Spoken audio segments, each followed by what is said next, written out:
Dice así la palabra del Señor. Pues busco ahora el favor de los hombres o el de Dios, o trato de agradar a los hombres. Pues si todavía agradara a los hombres, no sería siervo de Cristo.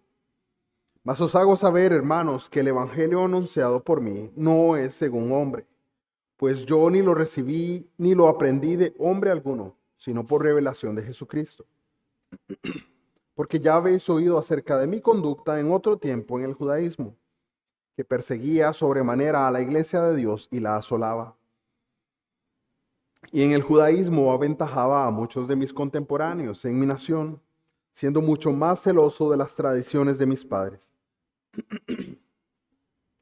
Pero cuando agradó a Dios, que me apartó desde el vientre de mi madre y me llamó por su gracia, revelar a su Hijo en mí, para que yo le predicase entre los gentiles, no consulté enseguida con carne y sangre, ni subí a Jerusalén a los que eran apóstoles antes que yo, sino que fui a Arabia y volví de nuevo a Damasco.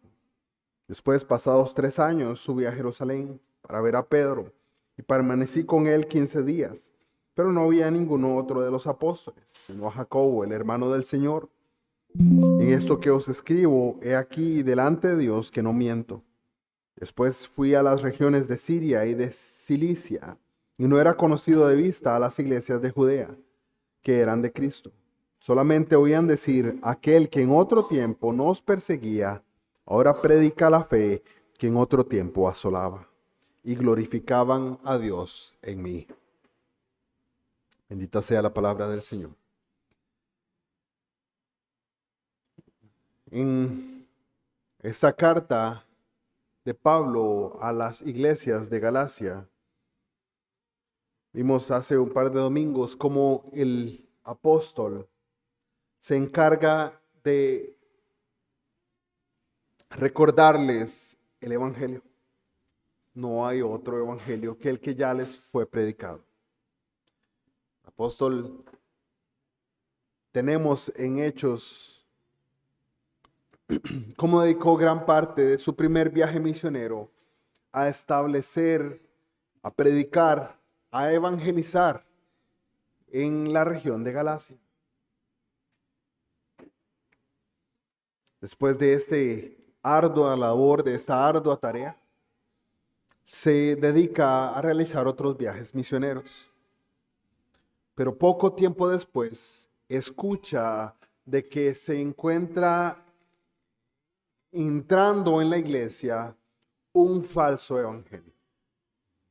Un evangelio que no es verdadero. Por tanto, no es el evangelio. No son buenas nuevas.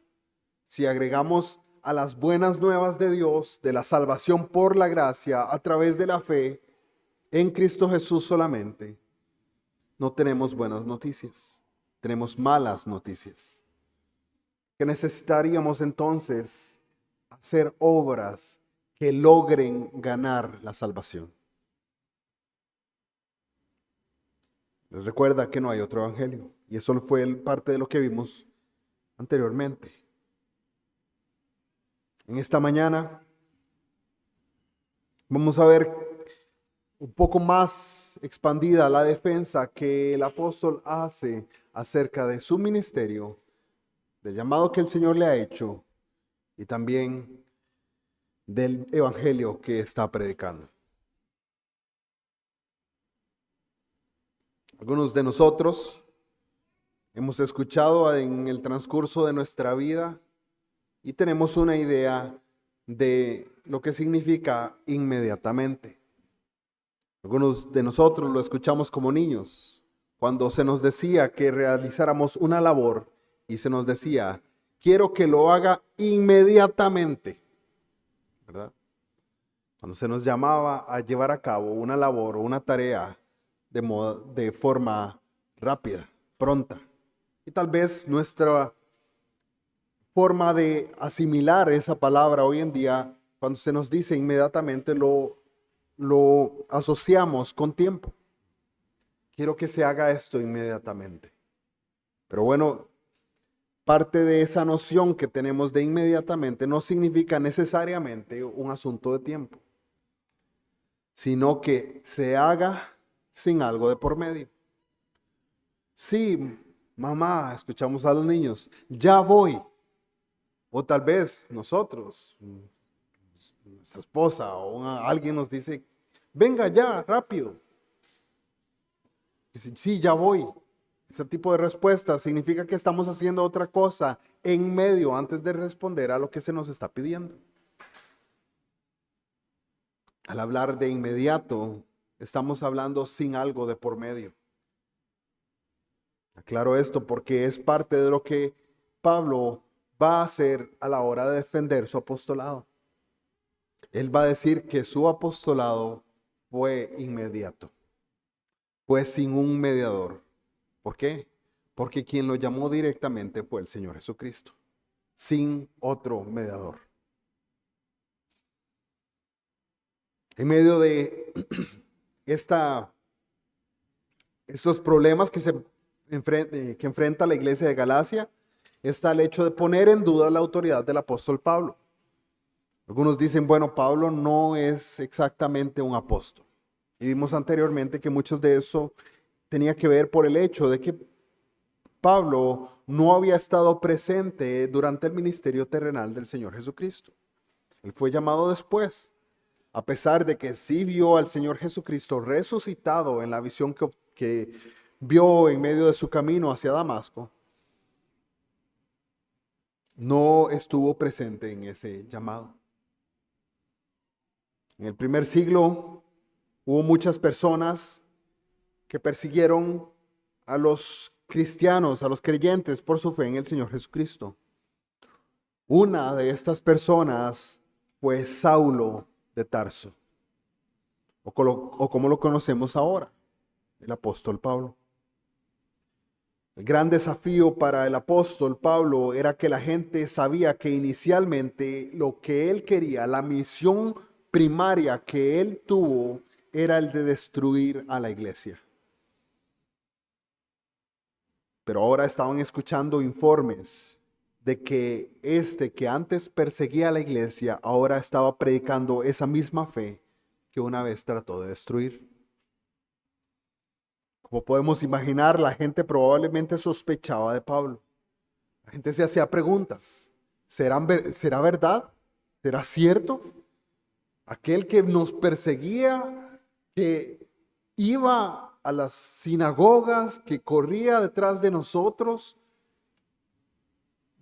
nos narra que él iba incluso a las casas de creyentes, los ataba y los llevaba atados a la cárcel por la fuerza. Tenemos el testimonio en Hechos de Esteban, quien fuese un diácono en la iglesia de Jerusalén. Esteban fue apedreado. Sus ropas, se nos dice, fueron puestas a los pies de Saulo.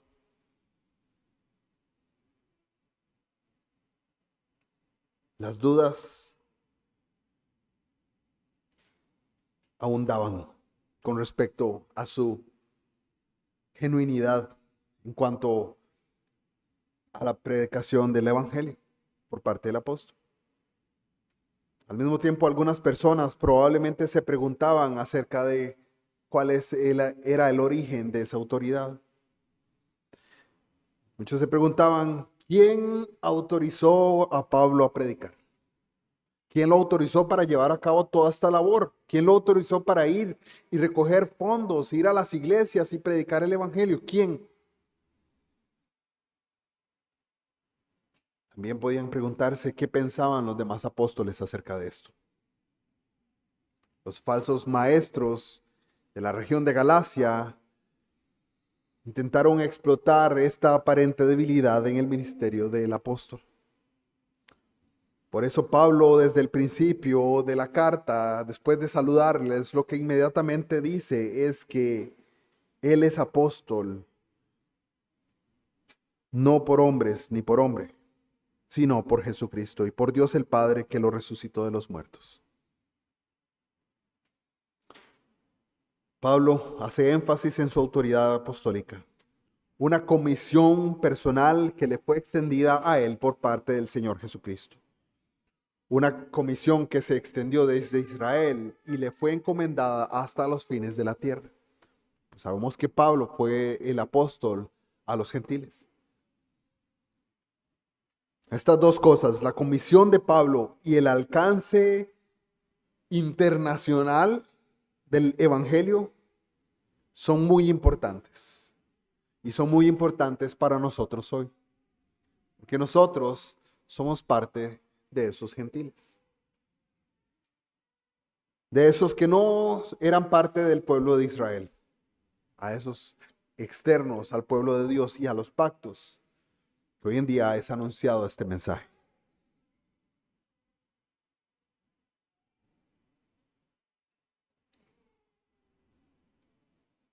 Pablo comienza explicando que su único interés es agradar a Cristo.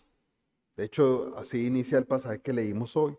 Dice, pues busco ahora el favor de los hombres o el de Dios, o trato de agradar a los hombres. Todavía quisiera agradar a los hombres, no sería siervo de Cristo. Pablo deseaba ser un emisario fiel del mensaje que se le había encomendado predicar. Él deseaba con todo deseo, con toda voluntad, el apegarse, el ser uno con ese mensaje que le fue encomendado. Parte de ese celo por el mensaje del evangelio lo llevó a tener discusiones, incluso argumentos, incluso enfrentamientos con algunos de los otros apóstoles. Sabemos el caso específico del apóstol Pedro, que se encontraba cayendo al intentar agradar a los hombres, intentar agradar a los judíos. Sí, cuando venían los judíos no se acercaba a los gentiles, el apóstol Pedro no tenía comunión ni contacto con ellos, pero cuando los judíos se iban, el apóstol Pedro sí iba a sus casas y les visitaba. Él se encontraba, Pedro, pervirtiendo el mensaje genuino del evangelio. Pablo dice, yo no deseo agradar a los hombres. Yo deseo permanecer fiel a este mensaje. Además, Pablo declara por segunda vez que el evangelio no era un evangelio de origen humano. Les dice, quiero que sepáis, hermanos, que el evangelio anunciado por mí no es de hombres, porque yo no lo recibí ni lo aprendí de hombre alguno, sino por revelación de Jesucristo. Notemos que esta es una de las primeras características del evangelio. Pablo no fue comisionado por la iglesia, ni fue comisionado por hombre alguno, ni asumió esa comisión de llevar este mensaje del evangelio por una autodesignación o por su propia voluntad. Pablo no se despertó un día y dijo, uy, mira, voy a ir y anunciar el evangelio. La verdad es que qué bonito, yo voy a hacerlo de mi propia cuenta. Ese no fue su llamado, ese no fue algo que surgió de su propia voluntad. El mensaje que le fue encomendado fue por revelación de Jesucristo, pero también la autoridad con la cual fue investido fue por Jesucristo mismo. Y él está haciendo todo este caso para defender su apostolado y el mensaje que está predicando. Notemos que esta es una de las primeras características del evangelio. No fue una comisión de la iglesia. No fueron los otros apóstoles los que le dijeron a Pablo, Pablo, lleve a cabo esta labor. De hecho, podemos ver y ir a Hechos capítulo 1. Y vamos a ver en Hechos capítulo 1 parte de lo que sucede ahí. Hechos capítulo 1, versículo 15.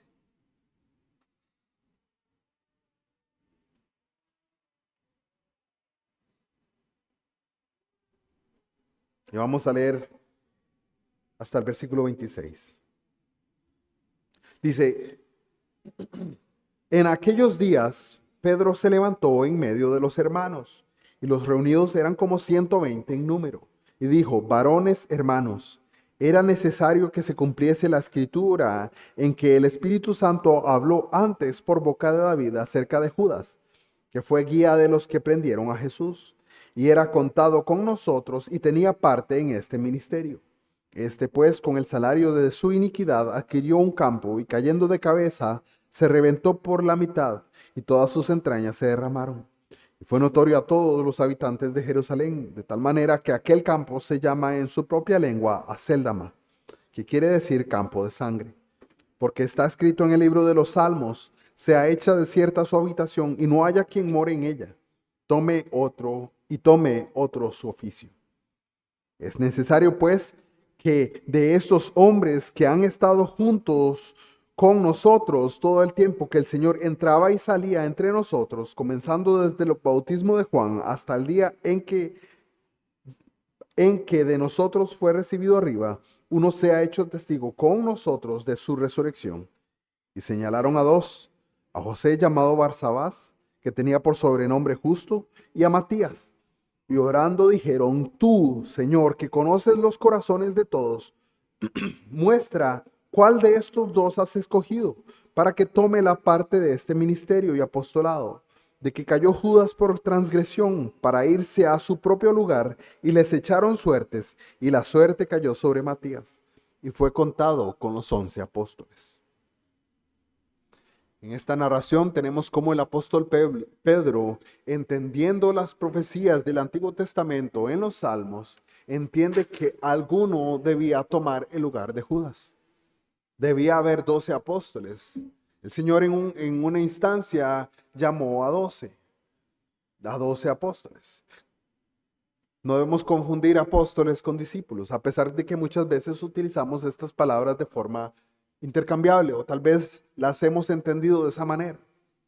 Al final del ministerio del Señor Jesucristo llegó a tener cerca de 70 cerca de 70 discípulos. Y después se nos narra cómo de esos 70 el Señor llama a 12 para ser sus apóstoles, encomendados con la misión de predicar el evangelio, primeramente a las ovejas perdidas de la casa de Israel y después hasta los confines de la tierra.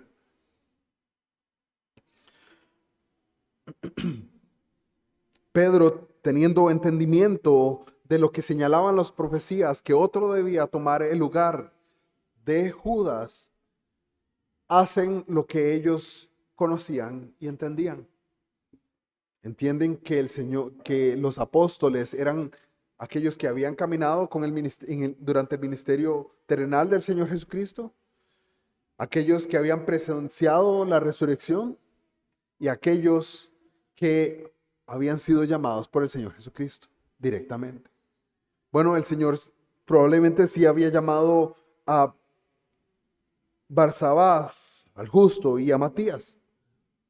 El Señor les había llamado a ser sus discípulos, no necesariamente a ser sus apóstoles. Y lo que ellos entendían, entendiendo la forma en que se hacían las cosas en el antiguo pacto, echan suertes. Echan suertes sobre ella y sale Matías. Bueno, Matías es el que Dios ha escogido. Eso era parte de lo que el Señor llevaba a cabo en medio del Antiguo Testamento, cuando se echaban suertes para entender o para dar a conocer cuál era la voluntad de Dios con cosas específicas. Ese entendimiento, Pedro parece estarlo aplicando aquí, en este caso. Pedro parece estar aplicando el entendimiento de echar suertes. Recordamos en el Antiguo Testamento, el sumo sacerdote tenía 2 piedras con las cuales podía entender o conocer la voluntad de Dios. El entendimiento es que la suerte se echa en el regazo, más ¿quién es el que da el hecho? ¿Quién es el que lleva a cabo esa suerte? Bueno, Dios, ninguna suerte es al azar. Dios es el que controla todas las cosas. Ese es el entendimiento que ellos tenían en el Antiguo Testamento, por eso echaban suertes. Dios está controlando incluso esto que estamos haciendo. Y no quiero adentrarme más en ese asunto porque es otro tema, pero vemos cómo Pedro se encuentra llevando a cabo ese mismo patrón.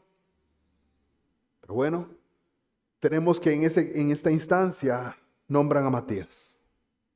Interesantemente, este nombre de Matías es la única vez que aparece en el Nuevo Testamento. dándonos a entender de alguna manera que no era la forma en que el Señor llamaba a sus apóstoles. Pero ¿cuál nombre sí resuena durante todo el Nuevo Testamento? El nombre de Pablo, el nombre de el que fue llamado en otro tiempo Saulo de Tarso.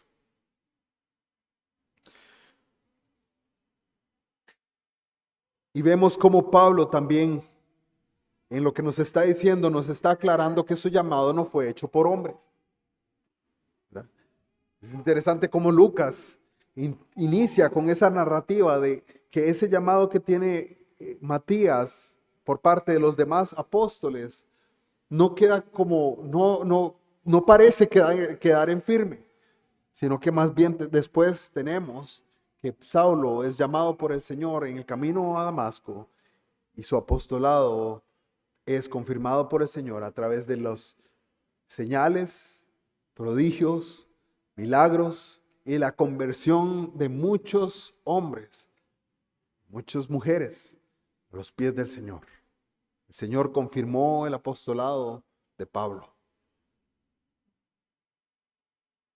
Pablo se encuentra haciendo esto en el pasaje que estamos leyendo en Gálatas. Él se encuentra confirmando o reafirmando el hecho de que su llamado, el evangelio que le ha sido encomendado predicar, él no lo recibió ni lo aprendió de hombre alguno, sino por la revelación de Jesucristo.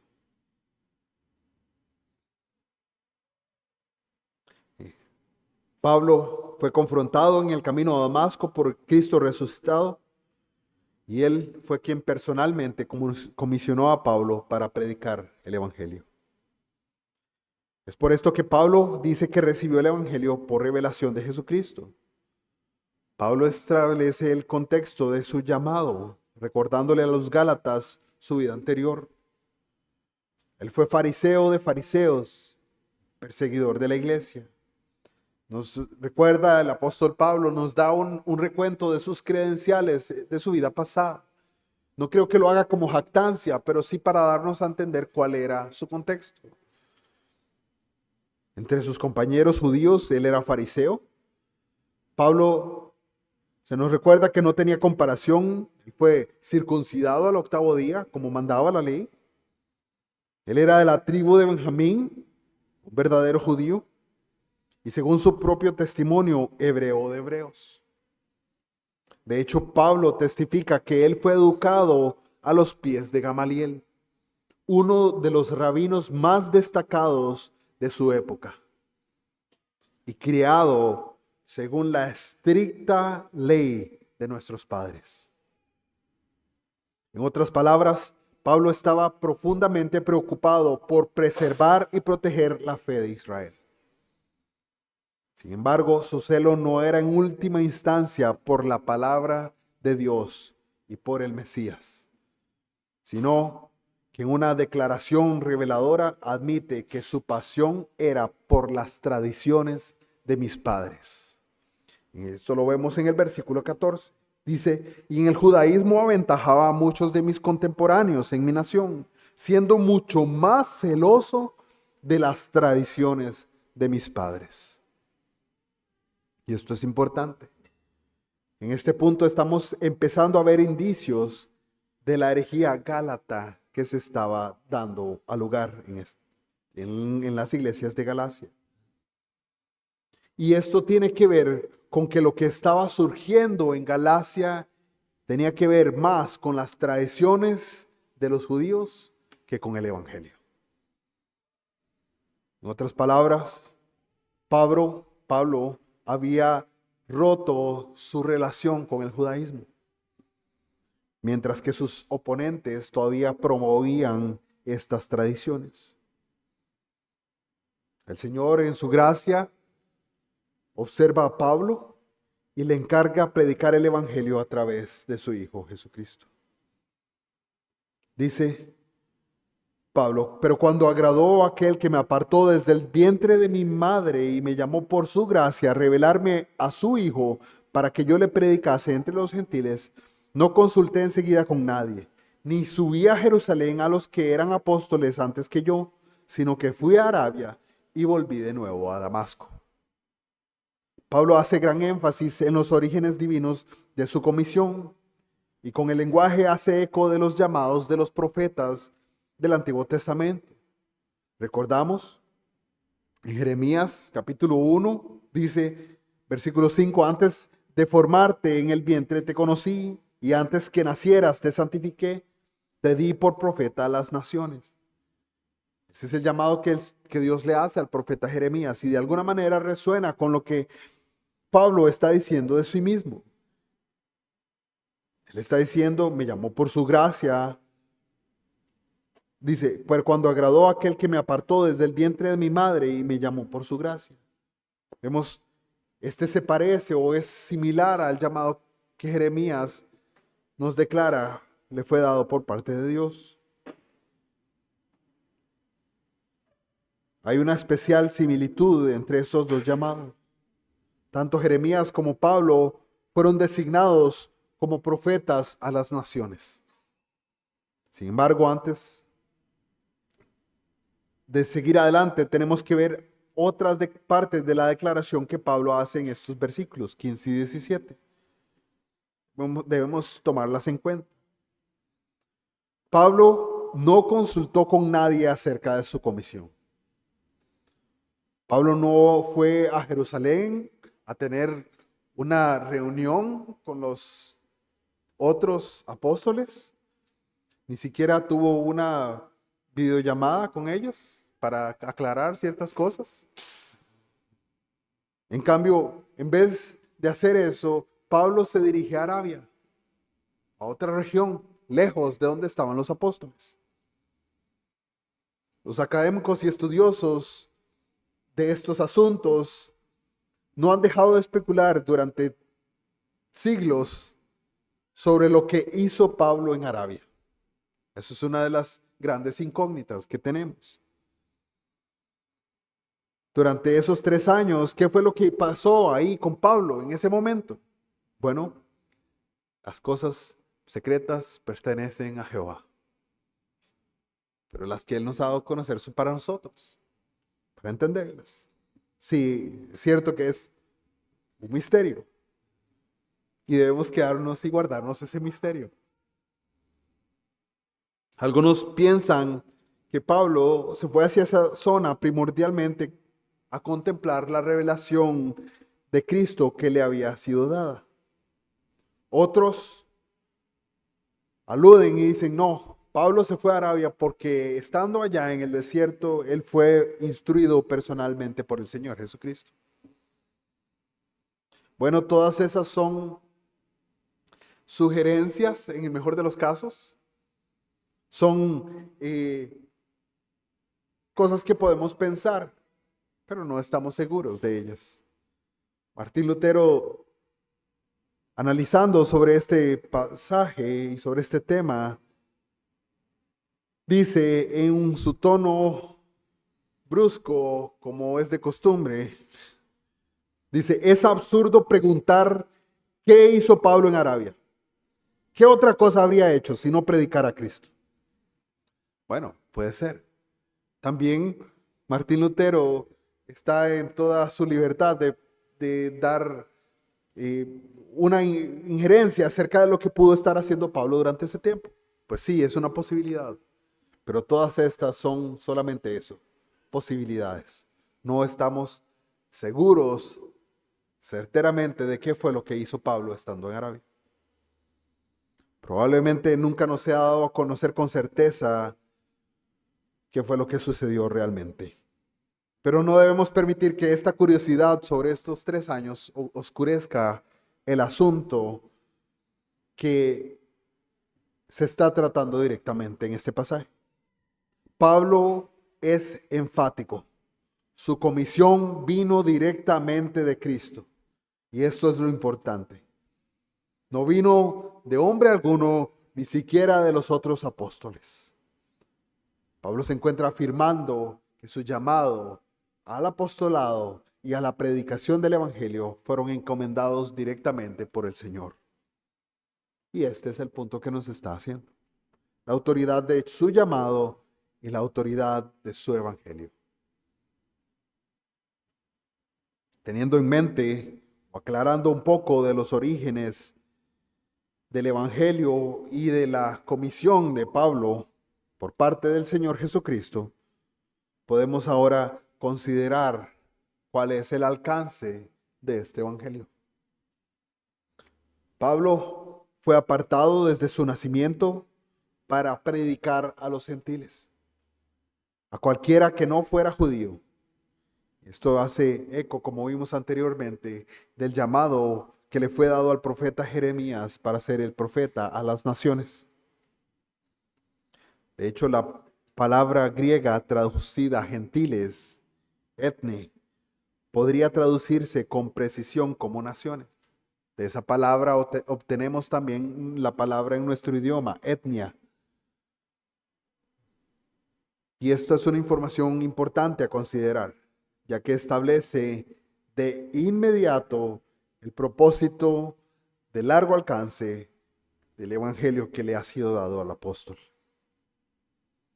Este evangelio no es parroquial, no está limitado a una región, no está restringido a Israel o al pueblo judío o a partes interesadas en él. Más bien el evangelio tiene una perspectiva internacional. Desde la antigüedad, el evangelio, según Abraham, le fue dado a Abraham a través de una señal del pacto con él.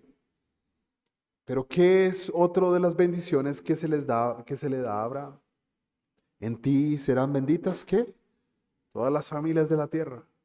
Pero también se le dice luego, en ti serán benditas las naciones de la tierra. Este llamado del Evangelio del Señor desde el Antiguo Testamento es un propósito que se establece desde la antigüedad y permanece. El mismo pueblo de Israel debería bendecir a los que lo bendicen. Bendecir a aquellos que se acercaban a Israel. De hecho, Israel debía recibir extranjeros, peregrinos, a otros que fueran peregrinos como ellos lo fueron una vez en la tierra de Egipto. Claro, debían predicarles la ley que les fue dada. Debían someterse a los estatutos que les habían sido dados. Pero a través de ese sometimiento a esos estatutos y leyes, el Señor bendeciría a aquellos que se sometieran voluntariamente a ellos.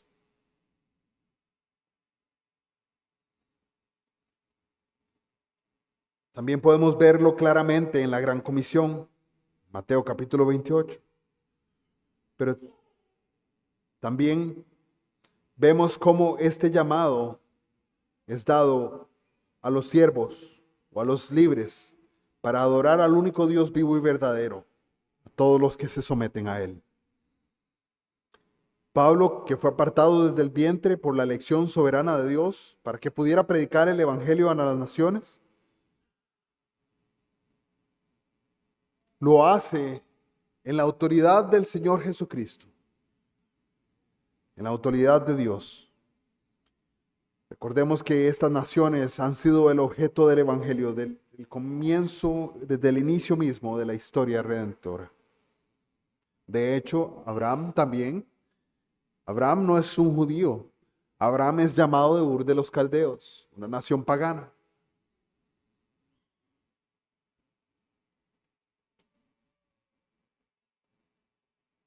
Otro paralelo con los profetas del Antiguo Testamento es la asignación prenatal de Pablo a los propósitos soberanos de Dios.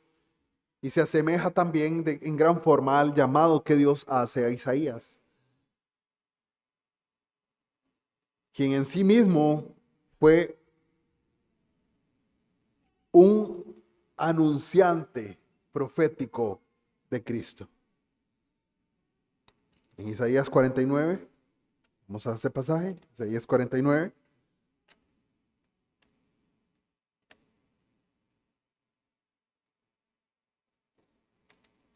Vamos a leer el versículo 1.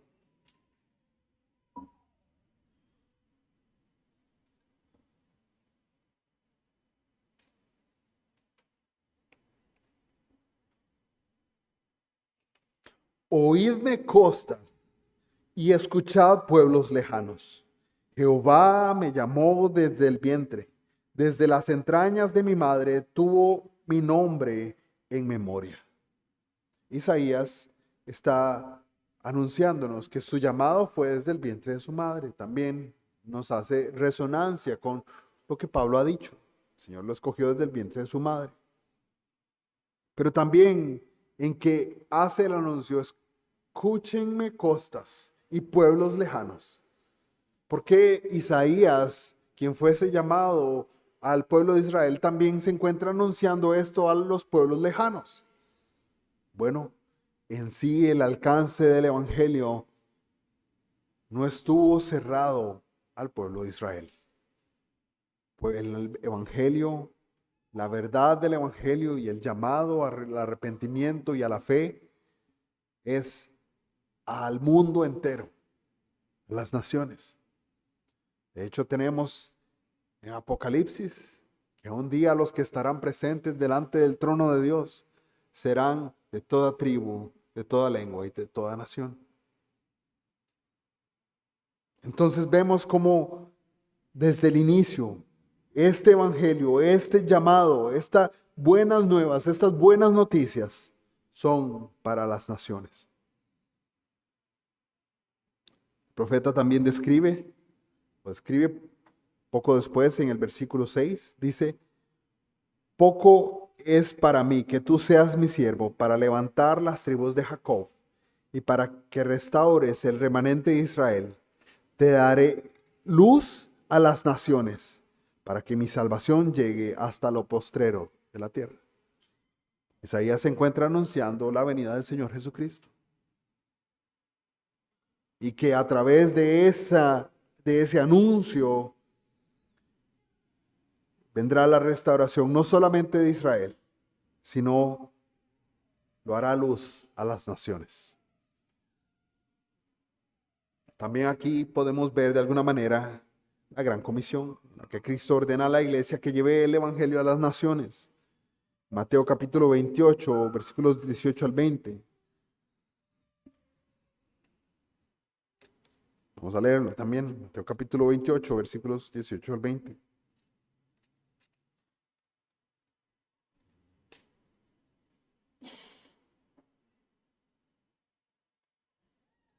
Dice así: y Jesús se acercó y les habló diciendo: toda potestad me es dada en el cielo y en la tierra. Por tanto, id y haced discípulos a todas las naciones, bautizándolos en el nombre del Padre y del Hijo y del Espíritu Santo, enseñándoles que guarden todas las cosas que os he mandado.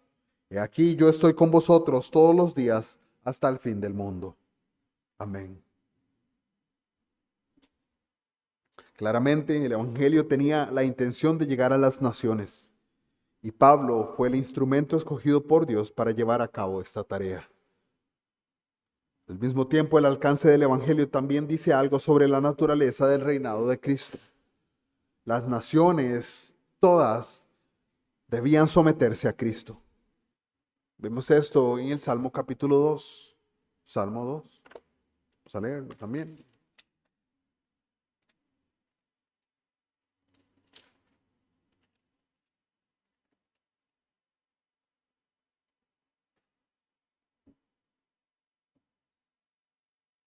Y vamos a leer versículo 1. Adelante. Dice: ¿por qué se amotinan las gentes y los pueblos piensan cosas vanas? Se levantarán los reyes de la tierra y príncipes consultarán unidos contra Jehová y contra su ungido, diciendo: rompamos sus ligaduras y echemos de nosotros sus cuerdas. El que mora en los cielos se reirá, el Señor se burlará de ellos. Luego hablará a ellos en su furor y los turbará con su ira. Pero yo he puesto mi rey sobre Sión, mi santo monte. Yo publicaré el decreto. Jehová me ha dicho: mi hijo eres tú, yo te engendré hoy. Pídeme y te daré por herencia a las naciones y como posesión tuya los confines de la tierra. Los quebrarás con vara de hierro, como vasija de alfarero los desmenuzarás. Ahora pues, oh reyes, sed prudentes, admitid amonestación, jueces de la tierra. Servid a Jehová con temor y alegraos con temblor. Honrad al Hijo, para que no se enoje y perezcáis en el camino, pues se inflama pronto su ira. Bienaventurados todos los que en él confían. Este salmo es un anuncio a las naciones acerca del Hijo. ¿Pero de cuál Hijo? De su ungido, del Mesías. Este anuncio entonces, una vez más, es a las naciones, a todas las naciones. Todos estos elementos nos continúan dando elementos que se unen y construyen y amarran y fundamentan la naturaleza y el problema de los asuntos que se estaban presentando en Galacia. Los falsos maestros, los judaizantes, insistían en que los gentiles cristianos, que aquellos extranjeros a Israel, pero que se habían convertido al Señor y habían creído el Evangelio, ahora tenían que no solamente creer en Cristo, tenían también que recibir la señal de la circuncisión para ser salvos.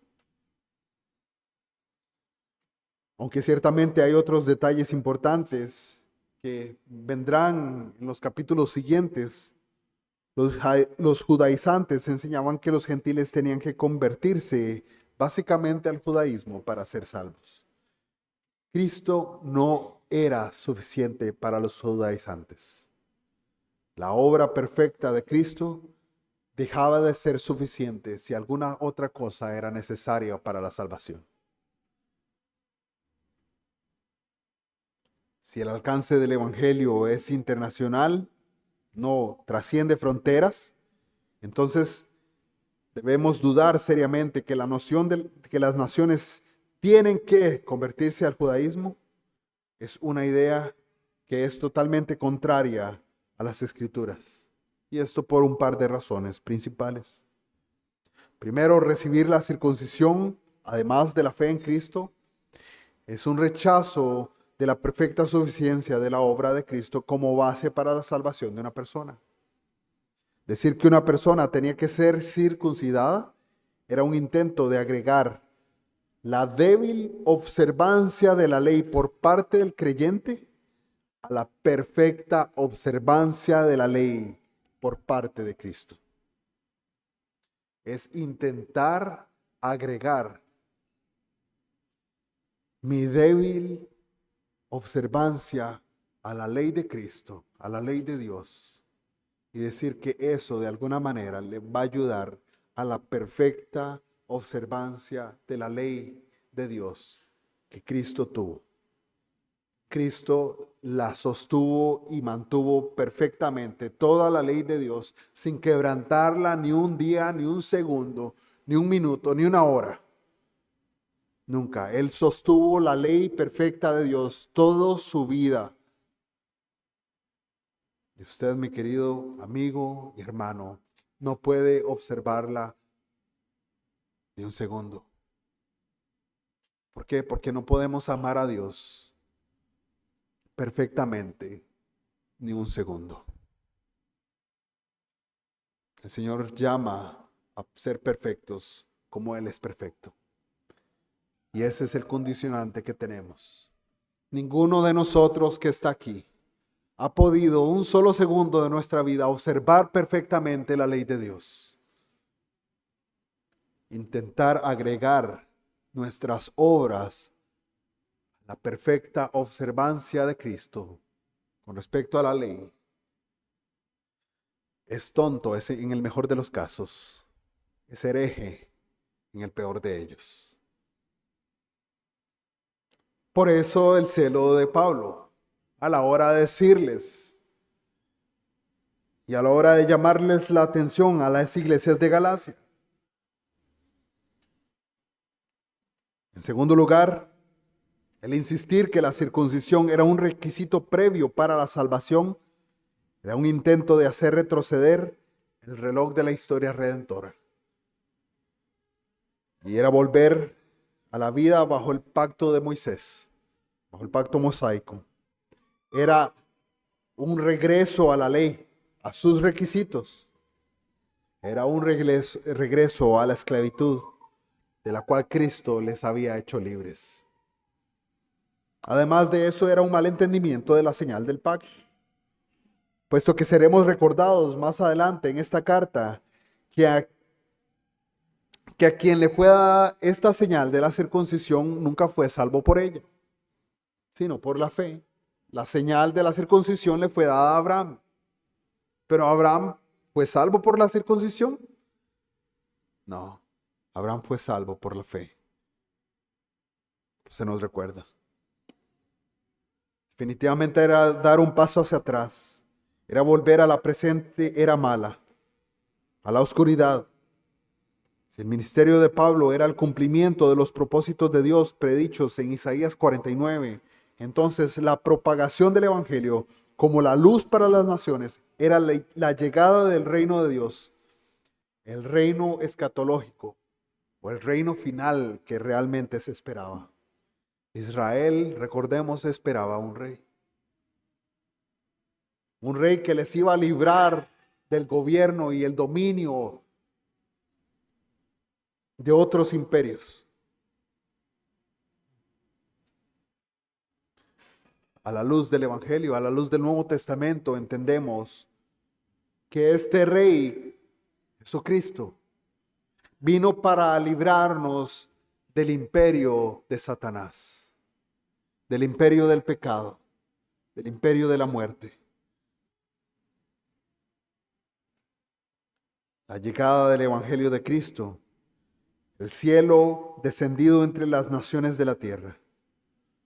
¿Por qué razón querrían los Gálatas volver atrás, volver a la esclavitud de la ley?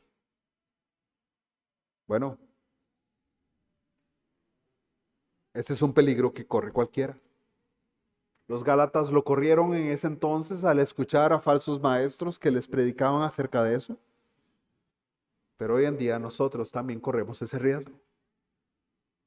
Por eso debemos ser anuentes al llamado de Cristo, a leer su palabra, a escuchar la predicación, la exposición de la verdad y a entender la esencia del Evangelio.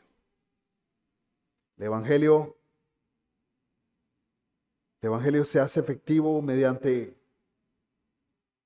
dos opciones: o nuestra obediencia a la ley o mediante la obediencia de Cristo. La respuesta es que es la obediencia de Cristo la que asegura nuestra salvación. Nuestra salvación depende únicamente de la fe en Cristo. Esto es evidente incluso en la defensa autobiográfica que hace Pablo de su ministerio, que es en efecto una defensa del Evangelio. Pablo, al defender su apostolado, está defendiendo también el Evangelio que le ha sido encomendado. Pablo les dice a los Gálatas que más tarde visitó Jerusalén con la intención de encontrarse con los apóstoles, después de pasados los 3 años. Pero que solamente se encontró con Pedro y con Santiago, el medio hermano del Señor Jesucristo. Pablo enfatiza el origen de su autoridad. No proviene de los apóstoles, sino solamente de Cristo. Luego dice que fue a las regiones de Siria y Cilicia, y predicó a las iglesias en Judea. Estas iglesias, como podemos pensar, se maravillaron de que Pablo ahora estuviera predicando el mismo evangelio que una vez había despreciado. Debemos observar específicamente lo que Pablo predicó. Dice que él se encontraba predicando la fe que en otro tiempo asolaba. Y eso es lo que nos dice en el versículo 23. Solamente oían decir: aquel que en otro tiempo nos perseguía, ahora predica la fe que en otro tiempo asolaba. Eso es lo que estas iglesias se encontraban escuchando. Las personas a las que Pablo predicó dijeron que estaba predicando la fe. En otras palabras, la salvación no viene por nuestra obediencia, sino por la fe en Jesucristo. Nuestra salvación no es introspectiva. Nuestra salvación no es volver a ver hacia adentro, hacia nosotros mismos, hacia nuestras capacidades, hacia nuestro poder. Nuestra salvación es extrospectiva, es hacia afuera, es hacia alguien más, hacia Cristo, poniendo nuestra mirada en el autor y consumador de nuestra fe. Que si la ponemos en nosotros mismos, en nuestras faltas, en nuestra incapacidad de sostener, de observar la ley de Dios perfectamente, nos encontraremos decepcionados. No podemos hacerlo. Y aún hoy que hemos sido rescatados, si usted ha creído en el Señor Jesucristo, si usted ha sido salvo del pecado, si usted ha sido salvo de la condenación y de la maldición de la ley, incluso hoy en día, usted no puede sostener la ley perfectamente. Por eso no debemos volver a ver a nosotros mismos. Debemos volver a ver a Cristo.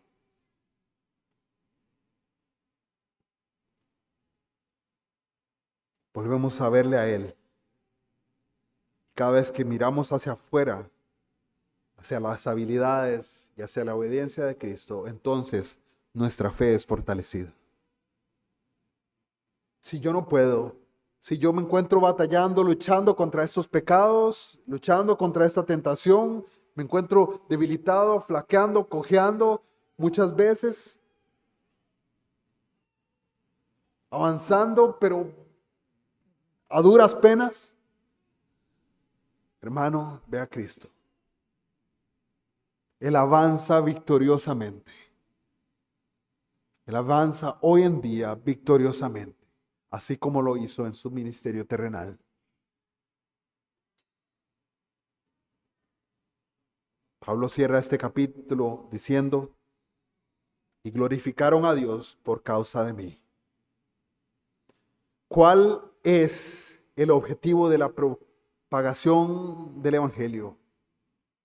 Bueno, según el profeta Isaías, en el capítulo 49 que leíamos, el profeta afirma y dice, y me dijo, tú eres mi siervo Israel, en ti seré glorificado. En palabras de Isaías, las palabras de Isaías fueron dichas en última instancia acerca de Cristo, el siervo perfecto de Dios, en quien las naciones se levantarían y glorificarían al único y verdadero Dios. Y fue Cristo obrando en y a través de Pablo mediante la predicación del Evangelio, quien hizo que las naciones, los gentiles, se regocijaran en la salvación que se les extendía. A reflexionar sobre las cosas que Pablo ha escrito en defensa de su ministerio y del Evangelio, debemos sentirnos impactados en un sentido por la grandeza y la magnitud del Evangelio, así como por su alcance. Debemos también sentirnos motivados a propagarlo por todo el mundo. La gran comisión no solamente le fue dada a los discípulos y a los apóstoles en aquel momento. La gran comisión es para cada creyente. Debemos reconocer que el Evangelio no es de origen humano, sino divino. Independientemente de los intentos del hombre de marginar el Evangelio diciendo que es un mito o que es simplemente una manera entre muchas otras, debemos mantenernos firmes en la verdad de que la única manera en que podemos ser salvos es a través de la fe en el Señor Jesucristo, en su obra perfecta, en ese Evangelio, en esas buenas nuevas, buenas noticias.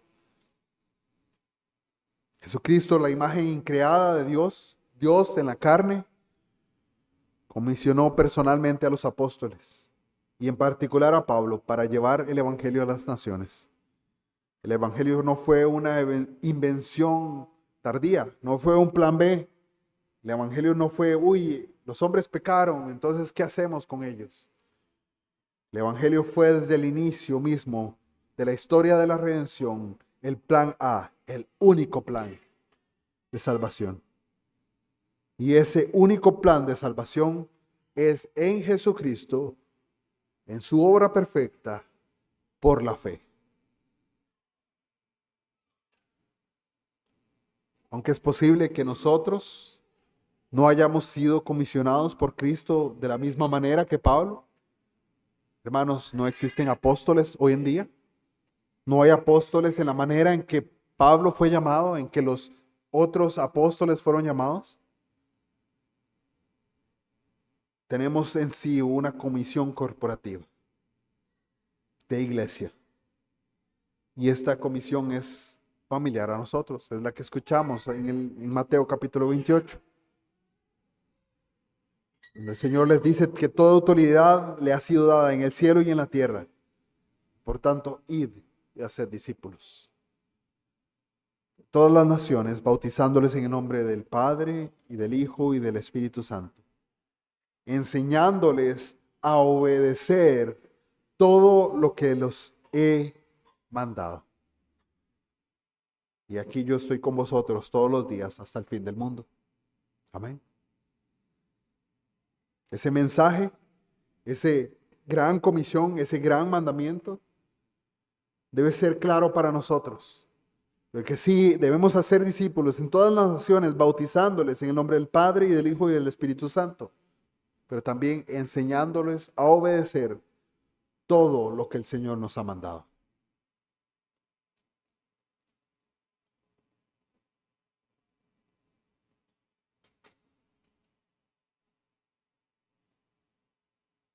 Como iglesia, nuestras oraciones, nuestras ofrendas, nuestro apoyo deben darse a la iglesia para asegurar que se lleve a cabo esta gran comisión. La iglesia no puede llevar a cabo la gran comisión a menos de que envíe ministros de la palabra para que prediquen el evangelio a las naciones. Como individuos, cada uno de nosotros debemos orar para que se nos den oportunidades de compartir el evangelio con otros mediante evangelización personal, amigos, conocidos, familiares. Con mucha frecuencia sabemos que las naciones deben recibir el evangelio, pero muchas veces nuestras oraciones no mencionan nada acerca de la propagación del evangelio por el mundo. Es cierto que Dios ha ordenado que los elegidos crean en Cristo. Sí, ninguno se perderá, pero también Dios ordena tanto los fines como los medios. Le ha ordenado los fines, pero también los medios por los cuales se va a llevar a cabo su decreto. En ese sentido, la oración es uno de los principales pilares en la conversión de los perdidos. Muchas veces escuchamos, tal vez usted lo haya escuchado. Bueno, es que yo oraba por usted. Es que tal persona oraba por esta otra constantemente. Escuchamos muchas veces madres orando por sus hijos. Desgraciadamente no escuchamos muchos padres orando por sus hijos en nuestra sociedad.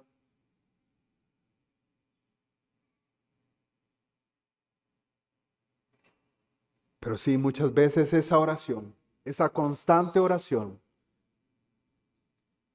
de los creyentes por los que aún no conocen la verdad, es el medio que Dios utiliza para traer la salvación de los que escuchan la palabra.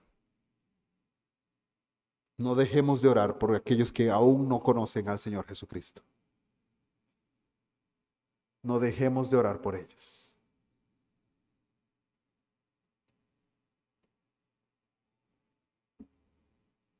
Debemos elevar, orar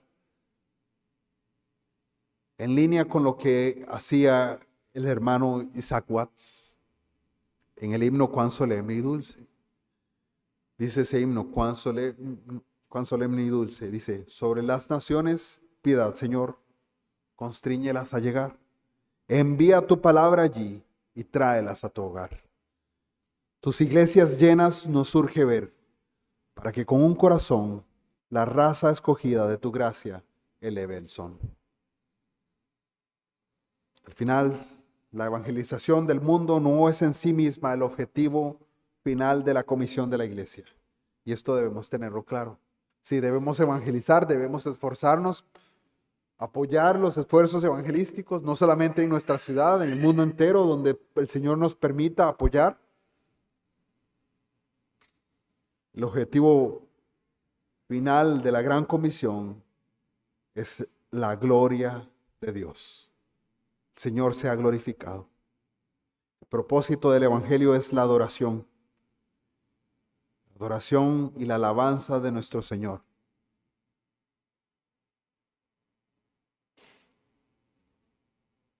Piper, comentando acerca de esto, dice: las misiones no son el objetivo final de la iglesia.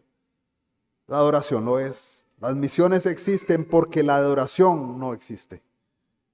La adoración es el propósito sumo, no las misiones. Porque Dios es el fin, no el hombre. Cuando esta era termine y los incontables millones de redimidos caigan sobre sus rostros ante el trono de Dios, las misiones ya no existirán. Esta es una necesidad temporal, pero la adoración permanecerá para siempre. Por la eternidad, el pueblo de Dios adorará a Dios y glorificará a nuestro Señor Jesucristo. Esta mañana,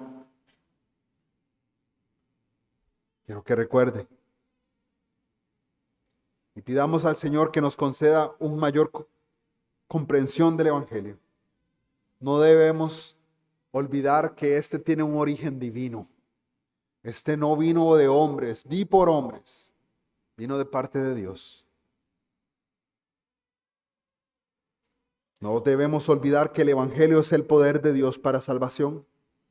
En primera instancia lo fue y lo es para los judíos, pero también para los gentiles. Vamos a orar porque el Evangelio llegue a todas las naciones. El llamado y compromiso es con el Evangelio de Dios. Con el Evangelio de Dios y no con las tradiciones de los hombres. Sí, todos tenemos tradiciones. Debemos tener claro que todos tenemos tradiciones. Hoy mismo en esta iglesia nosotros tenemos tradiciones. Pero esas tradiciones se apegan a la palabra y son consecuentes con la palabra de Dios o no lo son. En eso debemos estar claros. Por eso debemos comprometernos con el Evangelio. Debemos recordar también que el culto que vemos a nuestro alrededor es hoy en día más que nunca un culto al yo, a la persona. Escuchamos a nuestro alrededor un culto a nuestro ser interior, a buscar la paz interior. Ese es un falso evangelio. No hay paz sino a través de Jesucristo. Oramos, hermanos.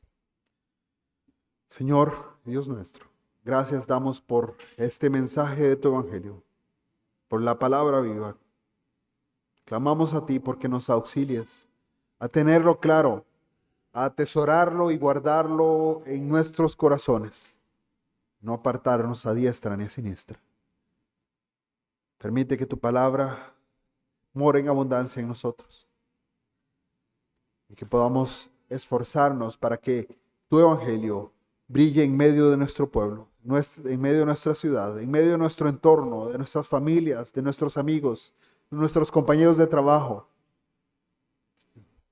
Llamado a nosotros como creyentes a ser luz y sal en medio de un mundo malo.